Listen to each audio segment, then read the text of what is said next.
ನಮ್ಮ TV Facebook page ನ like ಮಾಡಿ, ಯೂಟ್ಯೂಬ್ ಚಾನೆಲ್ ನ ಸಬ್ಸ್ಕ್ರೈಬ್ ಮಾಡಿ. ನಮ್ಮ ಎಲ್ಲಾ ಯೂಟ್ಯೂಬ್ ವಿಡಿಯೋ ಅಪ್ಡೇಟ್ಸ್ಗೆ ಬೆಲ್ ಐಕಾನ್ ಕ್ಲಿಕ್ ಮಾಡಿ. ನಮ್ಮ ಟಿವಿ ಕರಾವಳಿ ಕರ್ನಾಟಕದ ನಾಡಿಮಿಡಿತ.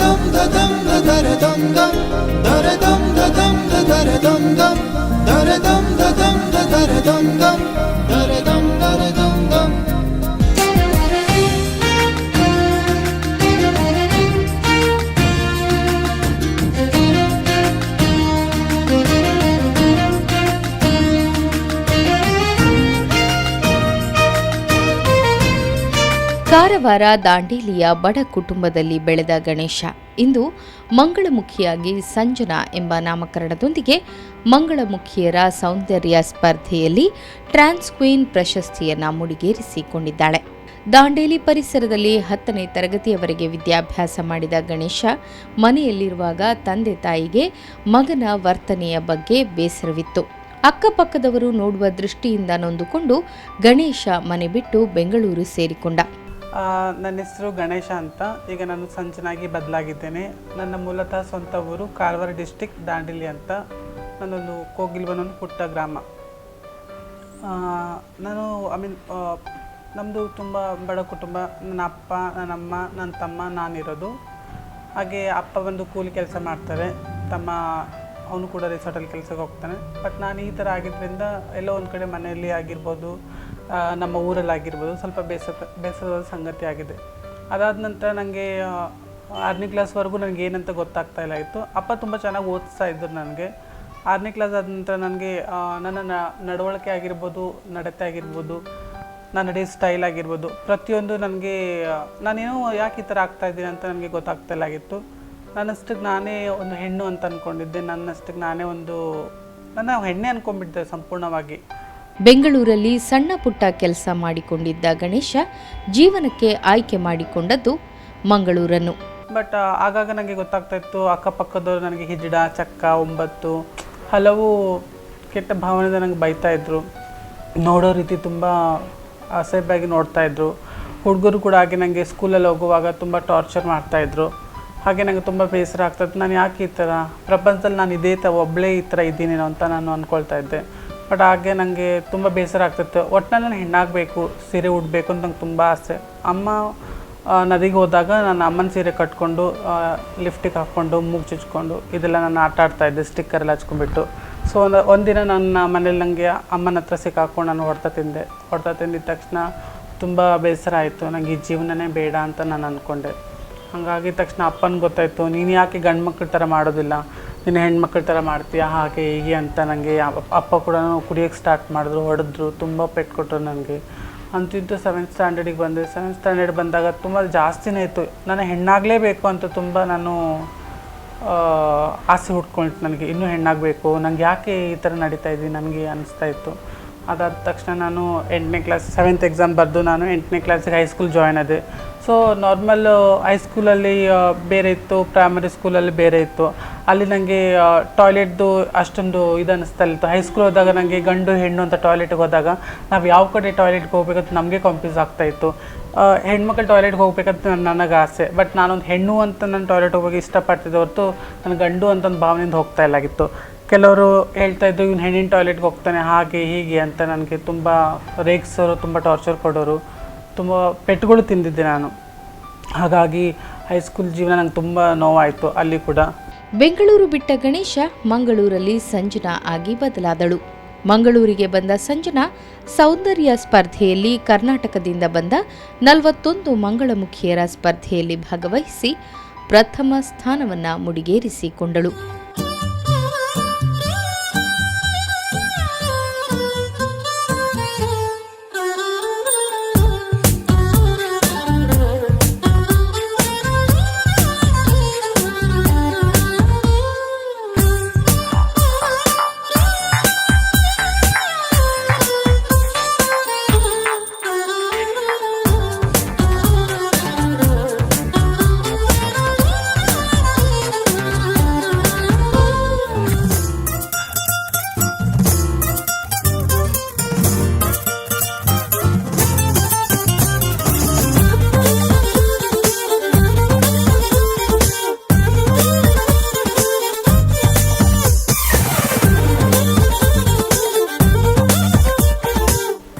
7th ಸ್ಟ್ಯಾಂಡರ್ಡಲ್ಲಿರುವಾಗ ಬೇರೆಯೇ ನನಗೆ ಒಂದು ಖುಷಿ ಆಗ್ತಾಯಿತ್ತು, ಹೈಸ್ಕೂಲ್ ಹೋಗ್ಬೇಕಲ್ಲ, ಇಲ್ಲಾದರೆ ಹೆಂಗೋ ನಡೀತಾ ಇದೆ, ಏನೋ ಮಾಡ್ತಾಯಿದ್ದೆ ಅಂತ ಅಂದ್ಕೊಂಡು ಎಲ್ರಿಗೂ ಹೊಂದ್ಕೊಬಿಟ್ಟಿದೆ. ಇಡ್ಡ ಎಣ್ಣೆ ಅಂತೆಲ್ಲ ಕರೆಯೋರು ನನಗೆ ಪ್ರೈಮರಿ ಸ್ಕೂಲಲ್ಲಿ. ಆಗ ಹೈಸ್ಕೂಲ್ಗೆ ಹೋಗ್ಬೇಕಲ್ಲಪ್ಪ, ಏನು ಮಾಡಬೇಕು ಅಂತ ನನಗೆ ಟೆನ್ಷನ್ ಆಗ್ತಾಯಿತ್ತು. ಅಂದರೆ ಮನೆಯಿಂದ ಹತ್ರನೇ ನಾನು ಸರ್ಕಾರಿ ಪ್ರಾಥಮಿಕ ಶಾಲೆಯಲ್ಲಿ ಕಲ್ತಿದ್ದು ಕೋಗಿಲ್ಬಂದಲ್ಲಿ. ಅಲ್ಲಿಂದ 2 ಹೆಜ್ಜೆ ಹಾಕಿದ್ರೆ ನಂಗೆ ಸ್ಕೂಲ್ ಸಿಗ್ತಾಯಿತ್ತು. ಬಟ್ ಇದು ಸಿಟಿಗೆ ಹೋಗಬೇಕಲ್ಲ, ನಾನು ನಡೀತಾ ಹೋಗಬೇಕು, 4 ಜನ ಸೊಸೈಟಿ ನೋಡೋರು, ನಾನು ಅಂದರೆ ಹೆಣ್ಣಿನ ಥರ ನಡೀತಾಯಿತ್ತು, ಆ ಥರ ನಡೀತಾ ಇದ್ದೆ. ತುಂಬ ಬೇಜಾರಾಗ್ತಾಯಿತ್ತು ನನಗೆ, ಯಾಕಪ್ಪ ಈ ಸ್ಕೂಲು, ಯಾಕಪ್ಪ ಇದು, ಯಾಕೆ ನಾನು ಈ ಥರ ಮಾಡಿದಂತ ದೇವ್ರಿ ಅಂತ ನಾನು ಅಂದ್ಕೊಂಡು ತುಂಬ ನೊಂದ್ಕೊಳ್ತಾ ಇದ್ದೆ. 8, 9 ಬಂತು. ಅಲ್ಲಿಂದ ಮತ್ತು ಅಪ್ಪ ವಿಪರೀತ ಕುಡಿಲಿಕ್ಕೆ ಸ್ಟಾರ್ಟ್ ಮಾಡಿದ್ರು. ವಿಪರೀತ ಕುಡಿಯೋದು, ಮತ್ತೆ ಹೊಡೆಯೋದು, ಬಡಿಯೋದು.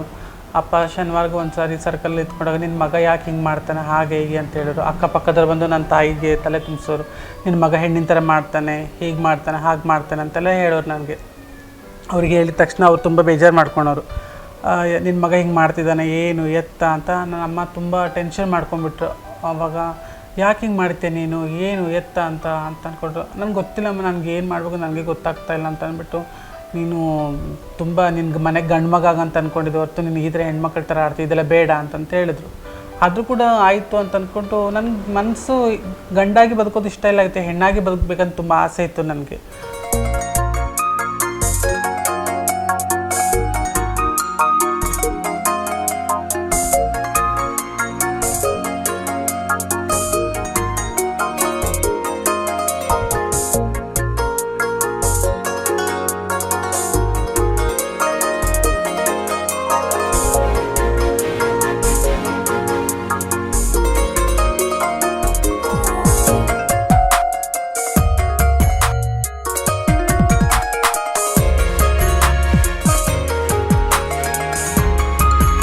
ಅಲ್ಲಿಂದ ಎಕ್ಸಾಮ್ ಬರೀಲಿಕ್ಕೆ ಅಪ್ಪ ಹಣ ಕೊಟ್ಟರು. ಆ ಹಣ ತೊಗೊಂಡು ನಾನು ಸೀದಾ ಒಂದೇ ಒಂದು ಎಕ್ಸಾಮ್ ಬರೆದಿದ್ದು, ಹಿಂದಿ ಎಕ್ಸಾಮು. ಹಿಂದಿ ಎಕ್ಸಾಮ್ ಬರೆದ ತಕ್ಷಣ ನಾನೇನು ಮಾಡಿದೆ, ಸೀದಾ ಈ ತುಂಬ ಹೊಡೆಯೋದು ಬಡಿಯೋದಾಯಿತು. ನಾನು ಏನು ಮಾಡಬೇಕಪ್ಪ ಅಂತ ಅಂದ್ಕೊಂಡು, ನಾನು ಹೆಣ್ಣಾಗಬೇಕಲ್ಲ ಹಾಗೆ ಹೀಗೆ ಅಂತ ನಮ್ಮದೇ ಒಂದು ಸಮರ ಸಂರಕ್ಷಣೆ ಅಂತ ಆಫೀಸ್ ಇತ್ತು ನಮ್ಮ ಊರಲ್ಲಿ. ಸೊ ಅಲ್ಲಿ ನಮ್ಮ ಕಮ್ಯುನಿಟಿಗಳು ಅಲ್ಲಿ ಸೀರೆ ಉಟ್ಕೊಳ್ಳೋದು, ಅವ್ರದ್ದು ಲಿಫ್ಟಿಗೆ ಹಾಕೊಳ್ಳೋದು, ಅವ್ರದ್ದೇ ಒಂದು ಕಟ್ಕೊಳ್ತಾಯಿದ್ರು. ಆಗ ನಾವು ಕದ್ದು ಮುಚ್ಚು ಸೀರೆ ಎಲ್ಲ ತೊಗೊಂಡು ಅಲ್ಲಿ ಒಂದು ಆಫೀಸಲ್ಲಿ ಅಲ್ಲೇ ನಮ್ಮಷ್ಟಕ್ಕೆ ನಾವೇ ಒಂದು ಹೆಣ್ಣಿನ ಥರ ಎಲ್ಲ ಕಟ್ಕೊಂಡು, ಸೀರೆ ಕಟ್ಕೊಂಡು, ಮೇಕಪ್ ಮಾಡ್ಕೊಂಡು ಎಲ್ಲರೂ ನಾವು ಖುಷಿ ಪಡ್ತಾಯಿದ್ದೆ ಆನಂದದಿಂದ. ಬಟ್ ಮನೆಗೆ ಹೋಗಬೇಕಾದ್ರೆ ಮತ್ತೆ ಪ್ಯಾಂಟ್ ಶರ್ಟ್ ಹಾಕೋಬೇಕು, ಇದೆಲ್ಲ ನಾವು ಮಾಡ್ತಾಯಿದ್ವಿ. ಸೊ ನನಗೆ ಅದಾಗಿದ್ದ ತಕ್ಷಣ ನಾನೇನು ಮಾಡಿಕೊಂಡೆ, ನನಗೂ ಹುಡುಗಿ ಆಗಬೇಕಲ್ಲ, ಏನು ಮಾಡಬೇಕು ಅಂತ ನಮ್ಮ ಕಮ್ಯುನಿಟಿ ಒಬ್ಬರು ಹೇಳಿದ್ರು, ನೋಡೋರು ಹುಡುಗಿ ಥರ ಇದ್ದಾರೆ, ಈ ಥರ ನಿರ್ವಾಣ ಅಂತ ಹೇಳಿದರೆ ನಮ್ಮ ಟ್ರಾನ್ಸ್ ಕಮ್ಯುನಿಟಿ ಇದರಲ್ಲಿ ಒಂದು ಲ್ಯಾಂಗ್ವೇಜ್ ಉಂಟು. ನಾರ್ಮಲ್ ಈಗ ಹಿಂದಿ, ಇಂಗ್ಲೀಷ್ ಯಾವ ಥರ ಒಂದು ಭಾಷೆಗಳುಂಟು, ನಮ್ಮಲ್ಲಿ ಹಿಜಡ ಕಮ್ಯುನಿಟಿಯಲ್ಲಿ ನಮ್ಮದೇ ಆದ ಒಂದು ಭಾಷೆ ಉಂಟು. ಅದಾಗಿದ್ದ ತಕ್ಷಣ ನಾನು ಹೋದೆ ಬ್ಯಾಂಗ್ಳೂರಿಗೆ ಹೋಗುತ್ತೆ, ಮೆಜೆಸ್ಟಿಕಲ್ಲಿ ಕೂತ್ಕೊಂಡೆ. ಬಟ್ ಆ ರೈಲು ಬ್ಯಾಂಗ್ಳೂರಿಗೆ ಹೋಗುತ್ತಾ ಮುಂಬೈಗೆ ಹೋಗುತ್ತಾ ನನಗೆ ಗೊತ್ತಿಲ್ಲ. ಒಟ್ಟಿನಲ್ಲಿ ನಾನು ಹತ್ತಿದ ತಕ್ಷಣ ನಾನು ಹೋದೆ. ದೊಡ್ಡ ಸಿಟಿ ನಂಗೆ ಗೊತ್ತಾಗಲಿಲ್ಲ. ಮೆಜೆಸ್ಟಿಕಲ್ಲಿ ನಾನು 2 ಚಡ್ಡಿ 2 ಅಂಗಿ ಗಂಟಲಲ್ಲಿ ಕಟ್ಕೊಂಡು ಸೀದಾ ಹೋಗಿದ್ದೆ. ಯಾಕಂದರೆ ಮನೇಲಿ ಟಾರ್ಚರ್ ಆಗ್ತಾಯಿತ್ತು, ನಂಗೆ ಹೊಡಿಯೋದು ಬಡಿಯೋದೆಲ್ಲ ಆಗ್ತಾಯಿತ್ತು. ಸೊ ನನಗೆ ಬೇಡ, ಈ ಪ್ರಪಂಚನೇ ಬೇಡ, ಈ ಊರೇ ಬಿಟ್ಟಂತ ಹೋಗೋಣ ಅಂತ ನಾನು ಬ್ಯಾಂಗ್ಳೂರಿಗೆ ರೀಚ್ ಆದೆ. ಬ್ಯಾಂಗ್ಳೂರು ರೀಚ್ ಆಗಿದ ತಕ್ಷಣ ಮೆಜೆಸ್ಟಿಕಲ್ಲಿ ನಾನು ಮೆಜೆಸ್ಟಿಕಲ್ಲಿ ಕೂತ್ಕೊಂಡ ತಕ್ಷಣ ಅಲ್ಲಿ ಭಾಷೆಗಳು ಚೇಂಜು. ನಾನು ಹಳ್ಳಿ ಬಿಟ್ಟು ಸಿಟಿಗೆ ಎಲ್ಲಿ ನೋಡಲಿಲ್ಲ. ಫಸ್ಟ್ ಟೈಮ್ ನಾನು ಬಂದಿದ್ದೀನಿ. ಆ ಕಡೆ ಈ ಕಡೆ ಸುತ್ತು ಹೀಗೆಲ್ಲ ನೋಡುವಾಗ ಅಲ್ಲಿ ಮಕ್ಕಳು ಕಳ್ಳರು ಇದ್ದಾರೆ, ಎಚ್ಚರಿಕೆ ಅಂತ ಹೇಳಿದೆ. ಆವಾಗ ನಾನು ಚೂರು ಕೂದಲು ಅದೇ ಥರ ಇತ್ತು ನಮ್ಮದೆಲ್ಲ. ನೋಡಿದ ತಕ್ಷಣ ನಮ್ಗೆ ಹಂಗೆ ಹೇಳ್ತಾಯಿದ್ರು. ಬಟ್ ನಾವು ಅರೆ ನೀರು ಪಾಲಿಗೆ ಹಾಕೋದು, ಲಿಫ್ಟಿಗೆ ಹಾಕೋದು, ಪ್ಯಾಂಟ್ ಶರ್ಟಲ್ಲಿರುವಾಗ ನೋಡಿದ ತಕ್ಷಣ ವಿಚಿತ್ರವಾಗಿ ನೋಡಿ, ಇದೊಂಥರ ವಿಚಿತ್ರ ಆಗಿದ್ದಾರಲ್ಲ ಅಂತ ಆವಾಗ ನಮ್ಗೆ ಚಕ್ಕ ಇದೆಲ್ಲ ಅಂತ ಕರೆಯೋರು. ಮೆಜೆಸ್ಟಿಕಲ್ಲಿ ಕೂತ್ಕೊಂಡು ನೋಡುವಾಗ ನನಗೆ ಭಯ ಆಯಿತು. 2 ದಿನ ಆಯಿತು. ನಾನು ಏನು ಮಾಡಬೇಕು, ಎತ್ತ ಮಾಡಬೇಕಂತಂದು ಗೊತ್ತಾದಾಗ ಆಗ ನಮ್ಮ ಸಮುದಾಯದವರು ನನ್ನ ಮೆಜೆಸ್ಟಿಕಲ್ ಕಲೆಕ್ಷನ್ಗೆ ಕ್ಲ್ಯಾಪ್ ಹೊಡಿತಾ ಬರುವಾಗ ಅವ್ರನ್ನ ನಾನು ನೋಡಿದೆ. ನೋಡಿದ್ದು ಯಾಕೆ ವಿಚಿತ್ರ ಇದ್ದಾರಲ್ಲ, ನಾನೇ ಒಂಥರ ವಿಚಿತ್ರ, ಅವರೇ ಒಂಥರ ವಿಚಿತ್ರ ಇದ್ದಾರಲ್ಲ. ಆಗ ಅವ್ರು ನೋಡಲಿಕ್ಕೆ ಹೆಣ್ಣಾಗಿದ್ದರು, ಬಟ್ ಅವರು ವಯಸ್ಸು ನೋಡಿದ ತಕ್ಷಣ ಗಂಡಿನ ಥರ ಇತ್ತು. ಆವಾಗ ನಾನು ಅಂದ್ಕೊಂಡು ನಂಗೆ ಭಯ ಸ್ಟಾರ್ಟ್ ಆಯಿತು. ಆಗ ಅವರು ನನ್ನ ಫೈಂಡ್ ಔಟ್ ಮಾಡಿದ್ರು, ಇದು ನಮ್ಮ ಕಮ್ಯುನಿಟಿ ಅಂತ ಹೇಳಿದ ತಕ್ಷಣ ನನ್ನನ್ನು ಕರ್ಕೊಂಡೋದ್ರು. ಮಗ ಬಾ ಇಲ್ಲಿ ಅಂತ ಕರ್ಕೊಂಡೋದಾಗ ಏನಾಯಿತು, ಯಾವ ಊರು ಎತ್ತ ಅಂತೆಲ್ಲ ಕೇಳಿದ್ರು. ಆಮೇಲೆ ನಂಗೆ ಭಯ ಸ್ಟಾರ್ಟ್ ಆಯಿತು. ಚಿಂತೆ ಮಾಡಬೇಡ, ನಾವು ನಿಮ್ಮವರೇ ಅಂತಂತ ಮನೆಗೆ ಕರ್ಕೊಂಡೋಗಿದ ತಕ್ಷಣ ಆವಾಗ ಗೊತ್ತಾಯಿತು. ಆವಾಗ ನಿಂಗೆ ನಾನು ಸೀರೆ ಉಡಬೇಕು ಅಂತ ಸೀರೆ ಕೊಟ್ಟರು ನನಗೆ. ಆವಾಗ ಒಂದು ಮಾತು ಹೇಳಿದರು, ನಾವು ಈ ಕಷ್ಟಪಡ್ತಾ ಇದ್ದೀವಿ, ಭಿಕ್ಷೆ ಬೇಡೋದು, ಸೆಕ್ಸ್ ವರ್ಕ್ ಇದೆಲ್ಲ ಮಾಡ್ತಾಯಿದ್ದೀವಿ, ಆದರೆ ನಮ್ಮ ಜೀವನ ಯಾರಿಗೂ ಬೇಡ, ನೀನು ನಾರ್ಮಲಾಗಿ ನಮ್ಮ ಮಗನಾಗಿರು, ನೀನು ಹೆಣ್ಣಾಗಬೇಡ ಅಂತ ನಂಗೆ ಬುದ್ಧಿ ಹೇಳಿದ್ರು. ನಂಗೆ ಕೋಪ ಬಂತು. ನಮ್ಮೂರಲ್ಲಿ ಅದೇ ಹೇಳ್ತಾರೆ, ಇವರು ಅದೇ ಹೇಳ್ತಾರೆ, ನಾನು ಏನು ಮಾಡಬೇಕಿಲ್ಲ, ನಂಗೆ ಒಟ್ಟಿನಲ್ಲಿ ಹೆಣ್ಣಾಗಬೇಕು, ನಂಗೆ ಸರ್ಜರಿ ಮಾಡ್ಕೋಬೇಕು ಅಂತ ನಾನು ಹೇಳಿದೆ. ಹೇಳಿದ ತಕ್ಷಣ ಆಯಿತು, ಹಾಗೆ ಸುಲಭ ಅಲ್ಲ, ಗಂಡು ಹೆಣ್ಣಾಗೋದು ಅಷ್ಟೇನು ಸುಲಭ ಅಲ್ಲ ಎಸ್ಪೆಷಲಿ ಅಂತ ಹೇಳಿದ್ರೆ. ಆಗ ಅದಕ್ಕೆ ಏನು ಮಾಡಬೇಕು, ದುಡ್ಡು ಬೇಕು. ಹೆಣ್ಣಾಗೋದು ಅಂತ ಹೇಳಿದ್ರೆ ಹಾಗೆ ಸೀರೆ ಕೊಟ್ಕೊಂಡ್ರೆ ಹೆಣ್ಣಲ್ಲ. ಆಗ ನಾನು ಅಂದ್ಕೊಂಡೆ ಆಯಿತು, ನಾನು ಏನು ಮಾಡಬೇಕು ಹೇಳಮ್ಮ ಅಂತ ಹೇಳಿದ ತಕ್ಷಣ ನನಗೆ ಭಿಕ್ಷಾಟನೆ ಕಳಿಸಿದ್ರು. ಭಿಕ್ಷೆ ಬೇಡಬೇಕು, ಬೆಳಗ್ಗೆ 10 ಗಂಟೆಗೆ ಹೋದರೆ ನಾನು ಸಂಜೆ 6ವರೆಗೆ ಕಲೆಕ್ಷನ್ ಮುಗಿಸ್ಕೊಂಡು ಬರ್ತದೆ. MG ರೋಡು, ಬ್ರಿಗೇಡ್ ರೋಡೆಲ್ಲ ಕಲೆಕ್ಷನ್ ಮುಗಿಸ್ಕೊಂಡು ಆಮೇಲೆ ಟ್ರೈನ್ ಕಲೆಕ್ಷನ್ಗೆ ಹೋಗ್ತಾಯಿದ್ದೆ. ಆ ಕಲೆಕ್ಷನ್ಗೆಲ್ಲ ಮಾಡಿದಂಥ ಹಣ ಅವ್ರಿಗೆ ಕೊಡ್ತಾಯಿದ್ದೆ ನಾನು. ಅದು ಕೊಡುವಾಗ ಅವರು ನನಗೆ ಚೆನ್ನಾಗಿ ನೋಡ್ಕೊಳ್ತಾಯಿದ್ರು. ಅದಾದ ತಕ್ಷಣ ಅವರು ಅದರಲ್ಲಿ ಕೂಡ ನಮ್ಮ ದೊಡ್ಡವರದಲ್ಲಿ ಒಂದು ಇದಿರುತ್ತೆ, ದಿನಕ್ಕೆ ಇಷ್ಟು ದುಡ್ಡು ಕೊಡಬೇಕು ಹಾಗೆ ಹೀಗೆ ಅಂತ ಎಲ್ಲ. ನಾನು ದುಡ್ದಿದ್ದೆಲ್ಲ ಅವ್ರಿಗೆ ಕೊಡ್ತಾಯಿದ್ದೆ, ಬಟ್ ನಾನು ಅವ್ರ ಆಪ್ರೇಷನ್ ಅಂತ ಏನು ಮಾಡಿಸಿಲ್ಲ. ಆಮೇಲೆ ನಂಗೆ ಕೋಪ ಬಂತು, ಏನು ಹಿಂಗೆಲ್ಲ ಮಾಡ್ತಾರೆ ಇವರು ಅಂತಂದ ತಕ್ಷಣ ಅವ್ರು ಬಿಟ್ಟು ಬೇರೆಯವ್ರ ಮನೆ ನಾನು ಚೇಲ ಆಗಿದ ತಕ್ಷಣ ಅವ್ರು ನನ್ನ ಹೇಳಿದ್ರು, ಬಾ ಮಗ ನನಗೆ ಆಪ್ರೇಷನ್ ಮಾಡ್ತೀನಿ ಹಾಗೆ ಹೀಗೆ ಅಂತ ಹೇಳ್ಕೊಂಡು ಕರ್ಕೊಂಡಿದ್ರು. ನನಗೆ ಹೆಣ್ಣಾಗಬೇಕು, ದಯವಿಟ್ಟು ಕೈ ಮುಗಿತು ಏನಾದರೂ ಮಾಡಿ ಅಂತ ಹೇಳಿದ ತಕ್ಷಣ ಆವಾಗ ನನಗೆ ಸರ್ಜರಿ ಆಯಿತು. 41 ಡೇಸು ಮನೇಲೆ. ಈಗ ಒಂದು ಹೆಣ್ಣು ಯಾವ ಥರ ಡೆಲಿವರಿ ಆಗಿರುತ್ತೋ ಆ ಥರ 41 ದಿವಸ ನಮ್ಮನ್ನು ಆರೈಕೆ ಮಾಡ್ತಾರೆ. 41 ಡೇಸು ಎದೊಳಂತಿಲ್ಲ, ನಾವು ಮುಖಕ್ಕೆ ಸೇವಿಂಗ್ ಹಾಕೊತಿಲ್ಲ, ಲಿಫ್ಟಿಕ್ ಹಾಕೊತಿಲ್ಲ, ಪೌಡ್ರ್ ಹಾಕೊತಿಲ್ಲ, ಬ್ರಷ್ ಮಾಡೋಂತಿಲ್ಲ, ತಲೆಗೆ ಎಣ್ಣೆ ಇಡೋಂತಿಲ್ಲ ಅಂತ ಹೇಳಿದ್ರೆ 41 ದಿವಸದಲ್ಲಿ ನಮಗೆ ಹೆಣ್ಣಿನ ರೂಪ ಬರುತ್ತಂತ ಒಂದು ಭಾವನೆ. ನಮ್ಮಲ್ಲಿ ಒಂದು ಸಂತೋಷಿ ಮಾತಾ ಅಂತ ಒಂದು ದೇವರಿದೆ. ಎಲ್ಲರಿಗೂ ಒಂದು ದೇವರು, ನಮಗೂ ಒಂದು ದೇವರಿರುತ್ತೆ. ಸಂತೋಷಿ ಮಾತಾ ಅಂತ ಹೇಳಿದ್ರೆ ಅದು ಕೋಳಿ ಹುಂಜದ ಮೇಲೆ ಕೂತಿರುತ್ತೆ.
ಮಂಗ್ಳೂರಿಗೆ ಬಂದೆ.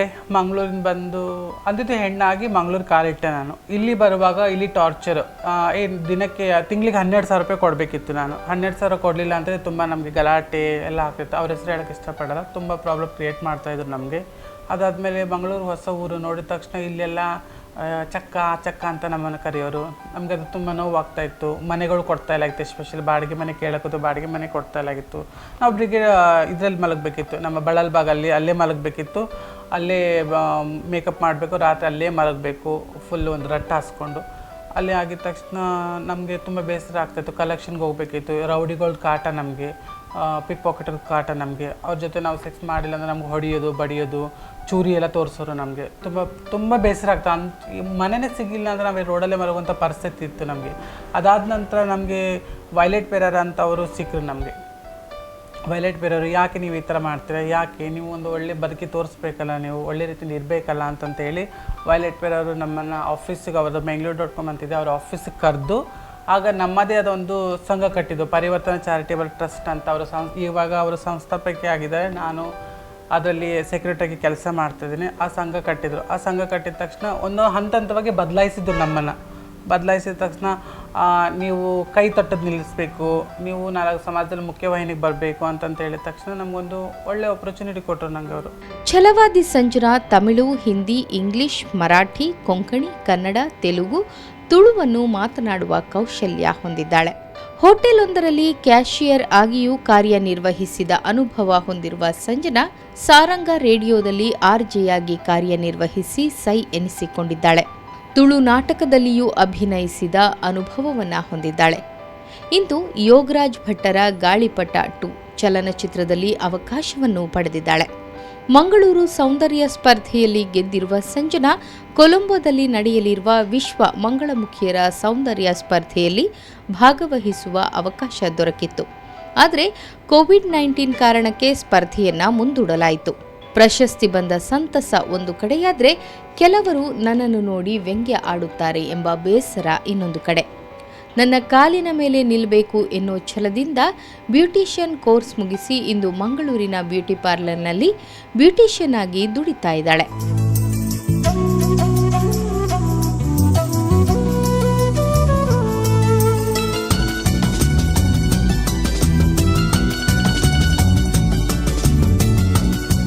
ಮಂಗಳಮುಖಿಯಾಗಿ ನಾನು ಹುಟ್ಟಿರೋದೇ ನನ್ನ ತಪ್ಪ ಎಂಬ ಬೇಸರದಿಂದ ಛಲವನ್ನು ಬಿಡದ ಸಂಜನಾ ಇಂದು ಕುಟುಂಬದವರ ಪ್ರೀತಿಗೆ ಪಾತ್ರವಾಗಿದ್ದಾಳೆ. 6 ತಿಂಗಳಿಗೊಮ್ಮೆ ಕುಟುಂಬ ಸದಸ್ಯರನ್ನ ಭೇಟಿ ಮಾಡಿ ತಂದೆ ತಾಯಿಯ ಆಶೀರ್ವಾದ ಪಡೆದು ತಾನು ಹುಟ್ಟಿದ ಮನೆಯಲ್ಲಿಯೇ ಕೆಲವು ದಿನಗಳನ್ನು ಕಳೆದು ಬರ್ತಾ ಇದ್ದಾಳೆ. ಇಂದು ಸಂಜನಾಗೆ ಹೆಣ್ಣು ಹಾಗೂ ಗಂಡಿಗೂ ಸಿಗುವ ಗೌರವದ ಸ್ಥಾನಮಾನವನ್ನ ನಾವು ಕಾಣಬಹುದಾಗಿದೆ. ಬ್ಯೂಟಿ ಪಾರ್ಲರ್ನಲ್ಲಿ ಕೆಲಸ ಕೊಟ್ಟ ವಸಂತಿ ಜೆ ಪೂಜಾರಿ ಸಂಜನಾಳ ಬಗ್ಗೆ ಈ ರೀತಿ ಹೇಳುತ್ತಾರೆ. ನನ್ನ ಮಗಳು ವಿದ್ಯಾ ರಾಕೇಶ್ ಅಂತ, ಅವಳು ಬ್ಯೂಟಿಷಿಯನ್. ಹಾಗೆ ಅವಳು ಇಲ್ಲಿ ITIಯಲ್ಲಿ ಒಂದು ಕೋರ್ಸ್ ಮಾಡಿಸ್ತಿದ್ಲು ಎಲ್ಲರಿಗೆ ಸಹ. ಆ ಸಂದರ್ಭದಲ್ಲಿ ಈ ಹುಡುಗಿ ಸಹ ಅಲ್ಲಿಗೆ ಬಂದಿದ್ಲು. ನಾನು ಇವಳನ್ನು ನೋಡಿದೆ. ನನ್ನ ಮಗಳ ಹತ್ರ ಕೇಳಿದೆ ಹೇಗೆ ಅದು. ಅವಳು ಪಾಪ ಅವಳು ತುಂಬ ಇಂಟ್ರೆಸ್ಟ್ ಉಂಟು ಅವಳಿಗೆ ಕಲೀಲಿಕ್ಕೆಲ್ಲ. ನಾನು ಹೇಳಿದೆ, ಹಾಗಾದರೆ ನೀನು ಹೇಳಿಕೊಡು ಅವಳಿಗೆ, ಫ್ರೀಯಾಗಿ ಕಲಿಸಿಕೊಡು, ಅವಳೊಂದು ಉದ್ಯೋಗ ಮಾಡಿಯಾಳಲ್ಲ ಅಂತ. ಹೌದು, ಹಾಗೆ ಮಾಡುವ ಅಂತೇಳಿ ಹೇಳಿದ್ಲು. ಅಲ್ಲಿ ಸರಕಾರದ ಲೆಕ್ಕದಲ್ಲಿ ಅವರಿಗೆ ಕೋರ್ಸ್ ಅದು ಸ್ವಲ್ಪ ದಿನದ್ದು. ಆಮೇಲೆ ಏನಾಯ್ತು ಅಂತ ಹೇಳಿದರೆ, ನನ್ನ ಮಗಳವಳನ್ನು ಮನೆಗೆ ಕರ್ಕೊಂಡು ಬಂದಳು. ಇಲ್ಲಿ ಕರ್ಕೊಂಡು ಬಂದು ನಮ್ಮ ಮನೆಯಲ್ಲಿ ಕೆಳಗೆ ಪಾರ್ಲರ್ ಉಂಟು. ಅಲ್ಲಿ ಅವಳಿಗೆ ಬೇಕಾದದ್ದೆಲ್ಲ ಏನೆಲ್ಲ ಕಲಿಯಲಿಕ್ಕೆ ಇಂಟ್ರೆಸ್ಟ್ ಉಂಟು ಅದನ್ನೆಲ್ಲ ಕಲಿಸಿಕೊಟ್ಲು. ಹಾಗೆ ನನ್ನ ಉದ್ದೇಶ ಏನಪ್ಪ ಅಂದರೆ, ಅವಳು ಇಲ್ಲಿ ಕಲಿತು ಆ ಸ್ವ ಉದ್ಯೋಗ ಮಾಡಿ ಅವಳ ಸಂಪಾದನೆ ಅವಳು ಮಾಡಬೇಕು, ಇನ್ನೊಬ್ಬರ ಕೈ ಹೊಡಬಾರ್ದು, ಅವಳನ್ನೆಲ್ಲರೂ ಕೀಳು ದೃಷ್ಟಿಯಿಂದ ನೋಡೋದು ಕಡಿಮೆ ಆಗಬೇಕು ಅನ್ನೋ ಒಂದೇ ಒಂದು ಉದ್ದೇಶ ನನಗಿತ್ತು. ನನಗೆ ಹೆಣ್ಣು ಮಕ್ಕಳಂದರೆ ತುಂಬ ಪ್ರೀತಿ, ಅವರು ಕಷ್ಟಪಡೋದನ್ನು ನನಗೆ ನೋಡಲಿಕ್ಕೆ ಆಗ್ತಿರಲಿಲ್ಲ. ಹಾಗೆ ನನ್ನ ಮಗಳು ಸಹ ಹಾಗೆ ಅವಳಿಗೆ ಬೇಕಿದ್ದ ಸೌಕರ್ಯ ಕೊಟ್ಟು ನಾವು ಮನೆಯ ಮಗಳ ಹಾಗೆ ಅವಳನ್ನು ನೋಡಿಕೊಂಡಿದ್ದೇವೆ.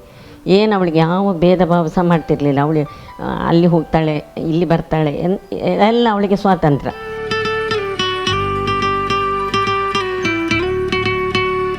ಮತ್ತು ಒಂದು ಅವಳ ಒಳ್ಳೆಯ ಗುಣ ಅಂತೇಳಿದರೆ, ಯಾರಿಗೆ ಕಷ್ಟ ಬರಲಿ ಅವಳು ನೋಡಿ ಕೂತ್ಕೊಳ್ಳೋದಿಲ್ಲ. ಟಕ್ಕ ಎದ್ದುಕೊಂಡು ಅವರಿಗೆ ಏನು ಸಹಾಯ ಬೇಕು ನೋಡಿ ಅದನ್ನು ಮಾಡ್ತಾಯಿದ್ಲು. ಒಂದು ಸಲ ಒಬ್ಬಳು ಹುಡುಗಿಯಲ್ಲಿ ದಾರಿಯಲ್ಲಿ ಬಿದ್ದಿದ್ಲು, ಎಡವಿ ಬಿದ್ದು ಅವಳಿಗೆ ಹೇಳಲಿಕ್ಕಾಗಲಿಲ್ಲ. ನನಗೆ ನಡ್ಕೊಂಡು ಹೋಗಲಿಕ್ಕಾಗೋದಿಲ್ಲ. ಈ ಹುಡುಗಿ ಓಡಿ ಹೋಗಿ ಸಹ ಅವಳನ್ನು ಎತ್ತಿ ಬಿಟ್ಟು ಇಲ್ಲಿ ತಂದು ಕೂತ್ಕೊಳ್ಳಿಸಿ ಅವಳನ್ನು ಆಸ್ಪತ್ರೆಗೆಲ್ಲ ಕರ್ಕೊಂಡೋಗಿ, ನಾನೇ ಬೇಕಾದರೆ ಅಲ್ಲಿ ನಿಲ್ತೇನೆ, ನಿಮಗೆ ಎಂಥ ಸಹಾಯ ಬೇಕು ನಾನು ಮಾಡ್ತೇನೆ ಅಂತ ಹೇಳಿದ್ದು. ನನಗೆ ಆ ಗುಣ ಭಾಳ ಹಿಡಿಸಿತ್ತು ಅವಳದು. ನನಗೆ ಸಂತದೆ ಬುದ್ಧಿ, ಆದರೆ ನನಗೀಗ ವಯಸ್ಸಾಗಿದೆ ಮತ್ತು ಕಾಲು ಗಂಟು ನೋವಿನಿಂದ ಎಲ್ಲಿ ಸಹ ಹೋಗಲಿಕ್ಕೆ ಕಷ್ಟ ಆಗ್ತದೆ. ಆ ಸಂದರ್ಭದಲ್ಲಿ ನಾನು ಇವಳನ್ನು ಕರೆಯೋದು, ಏನಾದರೂ ಮಾಡ ಮಗ ಅಂತ. ನನ್ನ ಮಗಳಿದ್ರೆ ಅವಳು ಸಹ ಹೋಗ್ತಾಳೆ, ಇಲ್ಲಂತಂದರೆ ಇವಳಿದ್ರೆ ಇವಳನ್ನೇ ಕಳಿಸೋದು ಅಂಥ ಒಂದು ಒಳ್ಳೆಯ ಗುಣದ ಹುಡುಗಿ. ನನ್ನದು ಒಂದು ಆಶೆ ಏನಂತ ಹೇಳಿದರೆ, ಈ ಸರ್ಕಾರ ಬೇಡದಕ್ಕೆಲ್ಲ ಹಣ ದುರುಪಯೋಗ ಮಾಡ್ತಾರೆ ಅಂತ ಹೇಳ್ಬೋದು.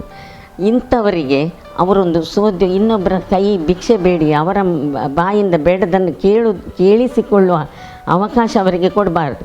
ಅವರೊಂದು ಸ್ವಂತ ಉದ್ಯೋಗ, ಅವರ ಕಾಲ ಮೇಲೆ ಅವರು ನಿಂತು ಸ್ವಂತ ಉದ್ಯೋಗ ಮಾಡಿ ನಿಂತು ಅವರೊಂದು ಸ್ವಾವಲಂಬಿಗಳಾಗಿ ಬದುಕಲಿಕ್ಕೆ ಸರ್ಕಾರ ಸಹಾಯ ಮಾಡಬೇಕು. ಅದು ಅಲ್ಲದಿದ್ದರೆ ಕೆಲವರಿಗೆ ವಿದ್ಯೆ ಸಹ ಇಲ್ಲ. ಇದಕ್ಕೆ ನಾನು ಆವತ್ತು ಇವರ ಟ್ರೈನಿಂಗ್ ಮಾಡೋ ಒಬ್ಬ ಹುಡುಗಿಗೆ ಈ ಬರೀಲಿಕ್ಕೆ ಕೂಡ ಗೊತ್ತಿಲ್ಲ. ನನಗೆ ತುಂಬ ಬೇಜಾರಾಯಿತು ಅದನ್ನು ನೋಡಿ. ಅಂಥವರಿಗೆಲ್ಲ ಒಂದು ಮತ್ತು ನಾವು ಸಹ ಹೆಂಗಸರು ಸ್ವಲ್ಪ ವಿಶಾಲ ಹೃದಯ ತಗೊಳ್ಬೇಕು. ಅವರನ್ನು ಮನೆ ಕೆಲಸಕ್ಕೆ, ಏನು ವಿದ್ಯೆ ಇಲ್ಲದವ್ರನ್ನ ಮನೆ ಕೆಲಸಕ್ಕೆ ಸಹ ತಗೊಳ್ಬೋದು, ಏನಾದರೂ ಮಾಡ್ಬೋದು. ಯಾಕೆ ನಾವು ಅವರನ್ನು ಕೀಳು ದೃಷ್ಟಿಯಿಂದ ನೋಡಬೇಕು? ನನಗೆ ಅದೇ ಆಗೋದು ಮನಸ್ಸಿನಲ್ಲಿ. ನಮ್ಮಲ್ಲಿ ಮೊದಲಾಗಿ ನಮಗೆ ಹೃದಯವಂತಿಕೆ ಬೇಕು. ಇನ್ನೊಬ್ಬರ ಮೇಲೆ ಕರುಣೆ ಕನಿಕರ ಇಟ್ಕೊಳ್ಬೇಕು. ನಾವು ನಮ್ಮಿಂದ ಎಷ್ಟು ಸಹಾಯ ಮಾಡಲಿಕ್ಕೆ ಸಾಧ್ಯ ಉಂಟು ಅಷ್ಟನ್ನು ಮಾಡಬೇಕು. ಆಗ ನಿಜವಾಗಿ ಅವರು ಒಳ್ಳೆಯದಾಗ್ತಾರೆ, ನಾವು ಸಹ ಒಳ್ಳೆಯ ರೀತಿಯಲ್ಲಿ ಇರ್ತೇವೆ ಅಂತ ಹೇಳ್ತೇನೆ.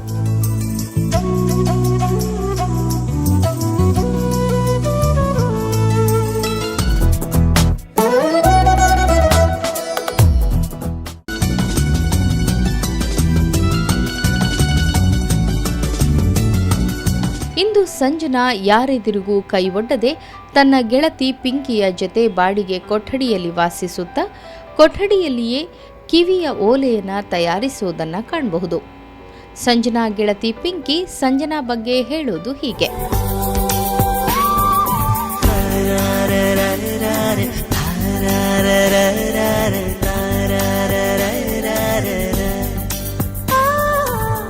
ನಾನು ಮಂಗಳೂರಿಗೆ ಬಂದು 10 ವರ್ಷ ಆಯಿತು. 10 ವರ್ಷ ಆದಮೇಲೆ ನಾನು ಫಸ್ಟ್ ನನಗೆ ಸಿಕ್ಕಿದ್ದು ಸಂಜನಾ ಅವರು. ಮಂಗಳೂರಲ್ಲಿ ಸಿಕ್ಕಿದ್ದು ನನಗೆ, ಕುಳ್ಳೂರಲ್ಲಿ ಸಿಕ್ಕಿದ್ದು. ಕುಳ್ಳೂರಲ್ಲಿ ಸಿಗೋಣ ಆಮೇಲೆ ನನಗೆ ಅವರು ಚೆನ್ನಾಗಿ ನೋಡ್ಕೋತಾಯಿದ್ರು.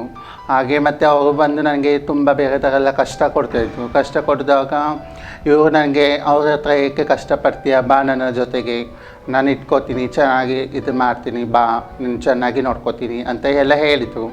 ಮತ್ತು ನಾನು ಅವ್ರ ಜೊತೆಗೆ ಬಂದು ಆಮೇಲೆ 1-2-3-4 ವರ್ಷ ಆಮೇಲೆ ನನಗೆ ಆಪರೇಷನ್ ಎಲ್ಲ ಮಾಡಿಸಿ ನನಗೆಲ್ಲ ಚೆನ್ನಾಗಿ ಆವಾಗಿಂದ ನೋಡ್ತಾ ಇದ್ದಾರೆ. ನನಗೇನು ಬೇಕು ಏನು ಬೇಡ ಅಷ್ಟು ಚೆಂದ ಎಲ್ಲ ನೋಡ್ಕೋತಾ ಇದ್ದಾರೆ. ಮತ್ತು ನಾನು ಟೈಲರಿಂಗ್ ಕಲಿಬೇಕಂತಂದೆ, ನನಗೆ ಆಸೆ ಇತ್ತು ಟೈಲರಿಂಗ್ ಕಲಿಯಿತು. ಟೈಲರಿಂಗ್ ಕಲಿಯೋದು ಆಸೆ ಇದ್ದಿದ್ದಕ್ಕೆ ಮತ್ತು ನನಗೆ ಕೋರ್ಸ್ ಹಚ್ಚಿದ್ರು, ಕೋರ್ಸ್ ಕಲಿತೆ. ಮತ್ತು ಗೌರ್ಮೆಂಟಿಂದ ನನಗೆ ಮಿಷನ್ ಎಲ್ಲ ಕೊಟ್ಟರು. ಆಮೇಲೆ ನನಗೆ ಇವಾಗ ಒಳ್ಳೆ ಚೆನ್ನಾಗಿ ನೋಡ್ಕೋತಾ ಇದ್ದಾರೆ. ಮತ್ತು ಎಂತ ಮಾಡೋದು, ನನ್ನ ಲೈಫೆಲ್ಲ ಹೀಗೆ ನಮ್ಮದು ಭಿಕ್ಷೆ ಮಾಡೋದು ಮತ್ತು ಚೆಕ್ಸ್ ವರ್ಕು ಇದು ಬಿಟ್ಟು ಯಾವುದು ನಮಗೆ ಕೆಲಸ ಇಲ್ಲ.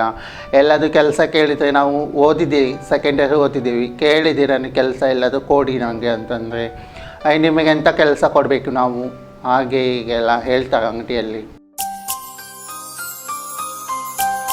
ಫಸ್ಟ್ ನಾನು ನ್ಯಾಷನಲ್ ಲೆವೆಲ್ ಬ್ರ್ಯಾಂಡ್ ಅಂಬಾಸಿಡರ್ ಆಯ್ಕೆ ಆದೆ ನಾನು 2017. ಆಗ ನನಗೆ ತುಂಬ ಖುಷಿಯಾಯಿತು. ನಾನು ಯಾಕೆ ಸೆಕ್ಸ್ ವರ್ಕ್ ಮಾಡಬೇಕು, ಯಾಕೆ ಬೆಗ್ಗಿಂಗ್ ಮಾಡಬೇಕು, ಇದು ಬೇಡ, ನಾನು ಸಮಾಜದಲ್ಲಿ ಬದುಕಿ ತೋರಿಸ್ಬೇಕು ಅಂತ ನನಗೊಂದು ಛಲ ಬಂತು. ಹಾಗೆ ಹತ್ತತ್ರ ಹೋಗಿ ನನಗೆ ಸಾರಂಗದಲ್ಲಿ ಕೆಲಸ ಸಿಕ್ತು. ಮೇಡಮ್ ಥ್ರೋದಿಂದ ನನಗೆ ಬ್ಯೂಟಿಷಿಯನ್ ಕಲಿಸ್ಕೊಟ್ರು. ಬ್ಯೂಟಿಷಿಯನ್ ಕಲಿಸಿದ ತಕ್ಷಣ ನಾನು ಶರ್ಬತ್ ಕಟ್ಟೆಯಲ್ಲಿ ಬ್ಯೂಟಿಷಿಯನ್ ಕಂಪ್ಲೀಟ್ ಮಾಡುವಾಗ ಆಗ ನನಗೆ ವಿದ್ಯಾ ರಾಕೇಶ್ ಅವರು ಸಿಕ್ಕಿದ್ರು. ನನಗೆ ವಿದ್ಯಾಮ್ಮ, ನಾನು ವಿದ್ಯಾಮ್ಮ ಅಂತ ಕರಿತೀನಿ. ಅವ್ರು ನನಗೆ ಮಗಳಿಗಿಂತ ಹೆಚ್ಚು ಪ್ರೀತಿ ಮಾಡ್ತಾರೆ. ಮಂಗಳೂರಲ್ಲಿ ನಮ್ಮಂತ ನೋಡಿದವ್ರಿಗೆ ಕೀಳು ದೃಷ್ಟಿ ನೋಡೋದು ತುಂಬ ಜನ ಇದ್ದಾರೆ, ಬಟ್ ನನಗೆ ಅವ್ರು ಯಾವತ್ತೂ ನೋಡಿಲ್ಲ. ನಂಗೆ ತುಂಬ ಪ್ರೀತಿಯಿಂದ ನೋಡ್ತಾರೆ. ಒಂದು ಮಗಳಿಗಿಂತ ಹೆಚ್ಚು ಪ್ರೀತಿ ನಂಗೆ ನೋಡ್ಕೊಳ್ತಾ ಇದ್ದಾರೆ. ಅದಾದ ನಂತರ ನಂಗೆ ವೈಲೆಟ್ ಬೇರೆ ಮತ್ತೊಂದು ಆಪರ್ಚುನಿಟಿ ಕೊಟ್ಟು ಮಿಸ್ ಟ್ರಾನ್ಸ್ಕ್ವೀನ್, ಪರಿವರ್ತನ್ ಟ್ರಾನ್ಸ್ಕ್ವೀನ್ ಅಂತ, ಅದು 2018ರಲ್ಲಿ ಸೌಂದರ್ಯ ಸ್ಪರ್ಧೆಯಲ್ಲಿ ನಾನು ವಿನ್ನರ್ ಆಗಿ ನನಗೆ ಕಿರೀಟ ಸಿಕ್ತು. ನನಗೆ ತಲೆಗೆ ಮುಡಿಗೆ ಏರಿಸಿದ್ರು. ನಂಗೆ ಖುಷಿ ಆಯಿತು. ಅದಾದ ನಂಗೆ ಇಂಡಿಯಾ ರೆಪ್ರೆಸೆಂಟೇಷನ್ ಮಾಡಲಿಕ್ಕೆ ನಾನು ಥೈಲ್ಯಾಂಡ್ಗೆ ಹೋಗ್ತಾ ಇದ್ದೇನೆ. ಇದೇ ಮಾರ್ಚಲ್ಲಿತ್ತು. ಕೊರೋನಾ ಬಂದ ಇಫೆಕ್ಟ್ ಆದದ್ದರಿಂದ ನನಗೆ ಅದು ಕ್ಯಾನ್ಸಲ್ ಆಗಿದೆ. ಸೊ ಹಾಗಾಗಿ ಆ ಮೂವಿಲಿ ಗಿಲ್ಕಿ ಕನ್ನಡ ಮೂವಿಲಿ ನಂಗೆ ಆಪರ್ಚುನಿಟಿ ಸಿಕ್ಕಿದೆ. ಹಾಗಾಗಿ ಒಳ್ಳೊಳ್ಳೆ ಅವಕಾಶಗಳು ಬರ್ತಾ ಇದೆ. ಬಟ್ ನಂಗೆ ತುಂಬ ಖುಷಿ ಆಯಿತು. ಬಟ್ ಈಗ ನಮ್ಮ ಊರಿನ ಜನದಲ್ಲಿ, ನಮ್ಮ ಊರು ಕೂಡ ನನಗೆ ಎಕ್ಸೆಪ್ಟ್ ಮಾಡಿದ್ದಾರೆ. ಫಸ್ಟ್ ನನಗೆ ಒಳ್ಳೆ ಕೆಟ್ಟ ದೃಷ್ಟಿ ನೋಡ್ತಾ ಇದ್ದಾರೆ. ಇವಾಗ ಇಲ್ಲ, ಒಂದು ಒಳ್ಳೆ, ನಾನು ಒಂದು ಹ್ಯೂಮನ್ ಬಿ ಪರ್ಸನ್ ಅಂತ ಅಂದ್ಕೊಂಡು ನಂಗೊಂದು ಒಳ್ಳೆ ರೆಸ್ಪೆಕ್ಟ್ ಕೊಡ್ತಾರೆ. ನಾನು ಊರಿಗೆ ಹೋಗ್ತಾ ಇರ್ತೀನಿ, ನನ್ನ ಫ್ಯಾಮಿಲಿ ನಂಗೆ ಎಕ್ಸೆಪ್ಟ್ ಮಾಡಿದೆ, ತುಂಬ ಚೆನ್ನಾಗಿ ನೋಡ್ಕೊಳ್ತಾ ಇದ್ದಾರೆ ನನಗೆ. ಮುಂದೆ ಅದೇ ಈಗ ನಾನು ಒಬ್ಬಳೇ ಮುಂದೆ ಬರೋದಿಲ್ಲ, ನಮ್ಮ ಕಮ್ಯುನಿಟಿಗಳು ಮುಂದೆ ಬರಬೇಕು, ಅವರಿಗೂ ಆಪರ್ಚುನಿಟಿ ಸಿಗಬೇಕು. ಫಸ್ಟ್ ನಾನೊಂದು ಸೆಟ್ ಆಗಬೇಕು. ನಮಗೆ ಮನೆಗಳು ಇಲ್ಲ, ಎಸ್ಪೆಷಲಿ ಮನೆಗಳು ಕೊಡ್ತಾ ಇಲ್ಲ. ಅದೆಲ್ಲನೂ ಪ್ರತಿಯೊಂದು ನಮಗೆ ನಾರ್ಮಲ್ ಪರ್ಸನ್ ಯಾವ ಥರ ಬದುಕ್ತಾ ಇದ್ರೆ ಆ ಥರ ನಾವು ಬದುಕಬೇಕು. ನಮಗೊಂದು ಕೆಲಸ ಕೊಡಬೇಕು, ಅದು ನಂಗೆ ಆಸೆ. ಸರ್ಕಾರದಿಂದ ಎಕ್ಸೆಪ್ಟ್ ಅನ್ನೋಕ್ಕೆ ನಮಗೆ ಮನೆಗಳು ಬೇಕು. ಎಸ್ಪೆಷಲಿ ಸರ್ಕಾರದಿಂದ ಏನೇನು ಬರುವಂಥದ್ದು ಪ್ರತಿಯೊಂದು ನಮಗೆ ಸಕಲ ಮನೆ ಆಗಿರ್ಬೋದು, ರೇಷನ್ ಕಾರ್ಡ್ ಆಗಿರ್ಬೋದು, ಆಧಾರ್ ಕಾರ್ಡ್ ಆಗಿರ್ಬೋದು. ನಮಗೆ ಇವಾಗ ಪಿಂಚಣಿ ಕೂಡ ಬಂದ್ ಮಾಡಿದ್ದಾರೆ, ಪಿಂಚಣಿ ಕೂಡ ಸಿಗ್ತಾಯಿಲ್ಲ. ಸೊ ಆ ಪಿಂಚಣಿ ಕೂಡ ಕಿತ್ಕೊಂಡು ತಿಂತಿದ್ದಾರೆ, ನಮಗೆ ಆ ಪಿಂಚಣಿ ಕೂಡ ಬರ್ತಾಯಿಲ್ಲ. ಬಟ್ ನಮಗೊಂದು ಎಲ್ಲೊಂದು ಗೌರವ ಸ್ಥಾನಮಾನ ಸಿಗಬೇಕು. ಅವರವರ ಅನುಕೂಲ ತಕ್ಕಂತೆ, ಎಜುಕೇಷನ್ ತಕ್ಕಂತೆ ಅವ್ರಿಗೆ ಕೆಲಸ ಸಿಗಬೇಕು. ಈಗ ನಾರ್ಮಲಾಗಿ ಕೋರ್ಟಲ್ಲಿ ಕೆಲಸ, ಪಿಯೂನ್ ಕೆಲಸ ಮಾಡ್ತಾಯಿದ್ದಾರೆ ಎಷ್ಟೋ ಜನ, ಅಂಥವ್ರಿಗೆ 2 ಜನಕ್ಕೆ ಕೊಡಬೇಕಂತ ಸರ್ಕಾರ ಹೇಳ್ತಾ ಇದೆ. ಸೊ ಆ ಥರ ಅದರಲ್ಲಿ ನಮ್ಮನ್ನು ಆಯ್ಕೆ ಮಾಡಿ ಕೆಲಸ ಕೊಡಬೇಕಂತ ನನ್ನೊಂದು ಆಸೆ. ಮಂಗಳಮುಖಿಯಾದ್ರೇನು, ಮನಸ್ಸಿನಲ್ಲಿ 100 ಕನಸುಗಳನ್ನು ಇಟ್ಟುಕೊಂಡು ಬೇರೆಯವರ ಕಣ್ಣ ನೀರನ್ನು ಒರೆಸುವ ಕೈಗಳಾಗಿ ಇಂದು ಸಮಾಜದಲ್ಲಿ ಸಂಜನಾ ದುಡಿಯೋದನ್ನು ಕಾಣಬಹುದು. ನೋಡುವವರ ಕಣ್ಣಿಗೆ ಮಂಗಳಮುಖಿಯಾಗಿ ಕಂಡು ಹೀಯಾಳಿಸಿದ್ರೂ ಸಂಜನಾ ಮಾಡುವ ಸಮಾಜಮುಖಿ ಕೆಲಸ ನಿಜಕ್ಕೂ ಪ್ರಶಂಸನೀಯ. ಹುಟ್ಟಿದ ಊರು ದಾಂಡೇಲಿಗಾಗಿ ಏನಾದರೂ ಸಾಧನೆ ಮಾಡಬೇಕು ಎಂಬ ಛಲ ಇಂದಿಗೂ ಸಂಜನಾರಲ್ಲಿ ಕಾಣಬಹುದಾಗಿದೆ.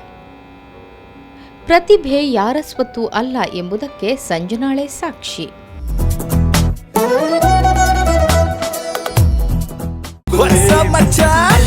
ನಮ್ಮ ಟಿವಿ ಫೇಸ್ಬುಕ್ ಪೇಜ್ ನ ಲೈಕ್ ಮಾಡಿ, ಯೂಟ್ಯೂಬ್ ಚಾನೆಲ್ ನ ಸಬ್ಸ್ಕ್ರೈಬ್ ಮಾಡಿ. ನಮ್ಮ ಎಲ್ಲಾ ಯೂಟ್ಯೂಬ್ ವಿಡಿಯೋ ಅಪ್ಡೇಟ್ಸ್ಗೆ ಬೆಲ್ ಐಕಾನ್ ಕ್ಲಿಕ್ ಮಾಡಿ. ನಮ್ಮ ಟಿವಿ, ಕರಾವಳಿ ಕರ್ನಾಟಕದ ನಾಡಿಮಿಡಿತ.